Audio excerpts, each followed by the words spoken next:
Welcome to Business with Papa. I'm David Bland. I want to take this opportunity to remind you, take a look at episode 1.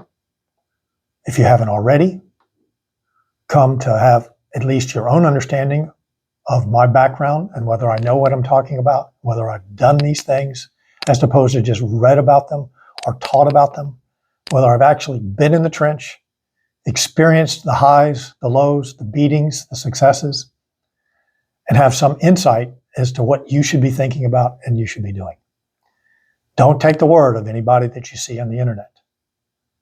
Be a critical thinker. Think for yourself. Take advice that you have reason to value.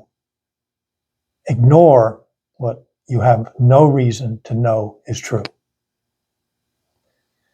So today, I actually want to share with you an experience of another entrepreneur. And frankly, I had the same experience. It's the reason I can help him.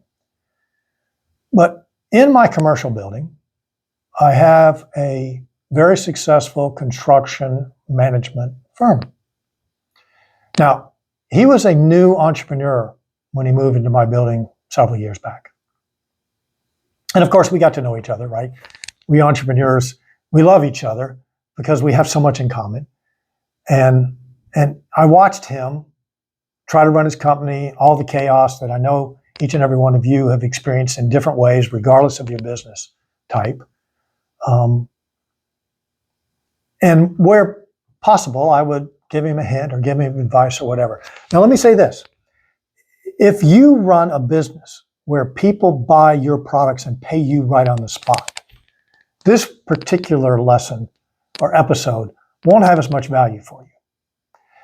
But he and I ran a business that's also pretty typical that many of you may very well do too, which is we do work and we do work and we pay our staff and we do work and then we deliver products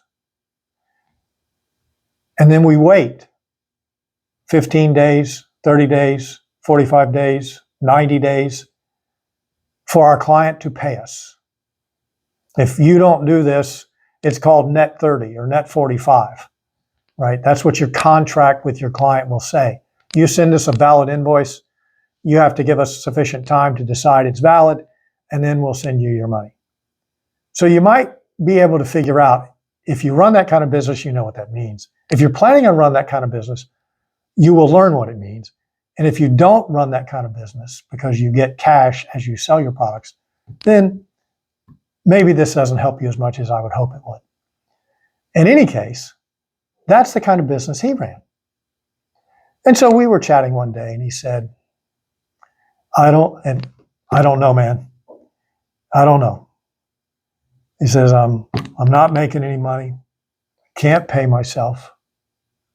There's never any money left when I pay my staff. I'm doing something wrong. What's wrong? And so we chatted a little bit. And of course, I already knew that he was on a net with his client's basis. And he knew that too, right? So you expect, as part of your business plan, which I hope you've done, you expect there's a period between laying out the cash and collecting the revenue. Even if you're a cash business, you have to buy the products before you can sell them. So I'm sure this applies a little bit there too. But nevertheless, he thought he was doing really well. He was growing. He was making, he had margins on his staff. We talked about that. You know, how's your margins? How does that compare to overheads? You know, are they high enough that you should be able to survive this? And everything checked out, right? He was growing. He had plenty of employees, plenty of clients, plenty of staff. His clients were paying him in accordance with the terms of the net, whatever it was for each client. And yet he still didn't have any money. And I'm not talking about 30 days or 60 days or 90 days down the line. He was a year and a half into his operation and he still was struggling trying to find that money. And so I asked him the question that I hope you have a problem with and you can say, oh my gosh, me too. I said, how fast are you growing? And he says, I'm really growing. says, I have more work than I know what to do with. And every month, people are asking me to do more and more and more. And so I'm adding staff and staff and staff. And if you haven't figured it out, shockingly, that was the problem. If you think about it, if I have to pay Bill today and collect for Bill tomorrow, and then tomorrow, I not only have to pay Bill, which that collection would have paid, but I have to pay Sally too. Well, of course, there's no money left. You're growing so fast that your receivables can't keep up, and you're getting further and further behind. Now, you're still making money, okay? But cash is king in small business and in startups and growing firms, right? Can't pay Bill and Sally if you don't have the money to pay them. And if you can't pay them, they don't work. And if they don't work, you don't get any revenue. So his problem actually was he was growing too fast.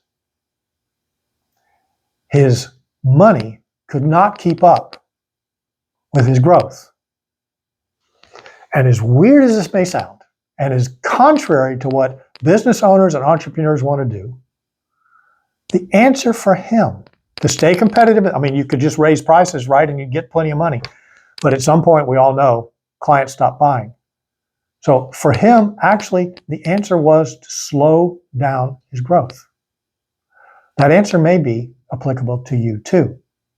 If you're struggling with no cash, you're running a good, successful business with good margins, you're waiting to be paid, and you can't figure out what is wrong, the answer may very well be you too are too successful, if you could imagine such a thing. I had the same problem. It's at 50% year-over-year growth with my company for the first 10 years. That's a really hard thing to do. You, I hope, have the same problem. And I hope this information is helpful and helps you see what you may not have seen before this discussion. I want to thank you for joining me today. It's a strange idea that you can have too much business, but it is true. I want you to think about it. I want you to grow. I want you to be successful. And until next time, I'm Papa, giving you some help.